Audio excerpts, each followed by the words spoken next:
আমি নামাজ পড়ি এবং হস্তমৈথুনের ও বদভ্যাসে অভ্যস্ত। আমি চেষ্টা করি এমন এই জঘন্য পাপ থেকে নিজেকে বের করতে, কিন্তু যতবারই অপরাধ করি ততবার চেষ্টা করি এবং তওবা করি।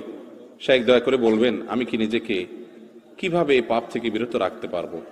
ভাই, এই বিষয়ে এর আগেও বারবার বিভিন্ন যুবকরা বলেছেন।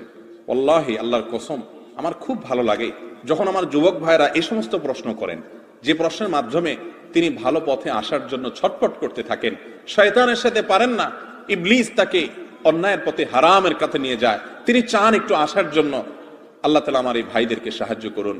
আল্লাহ আমাদেরকে হারাম থেকে বের হয়ে আসার মতো ইমানি শক্তি দান করুন। ভাইরা আমার, গুনাহ তো আমরা সবাই কম বেশ করি। কয়জন আছেন গুনাহ করার পর গুনাহ থেকে বাঁচার জন্য ছটফট করেন, তওবা করার জন্য?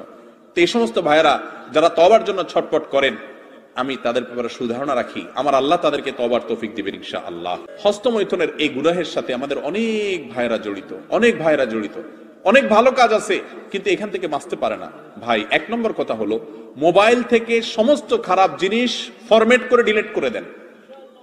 যদি সৎসাহস না থাকে বা মনে হয় যে আবার মোবাইলে সেটা চলে আসবে, মোবাইলটা বিক্রি করে একটা বাটনওয়ালা মোবাইল নেন যেখানে কিছু থাকবে না।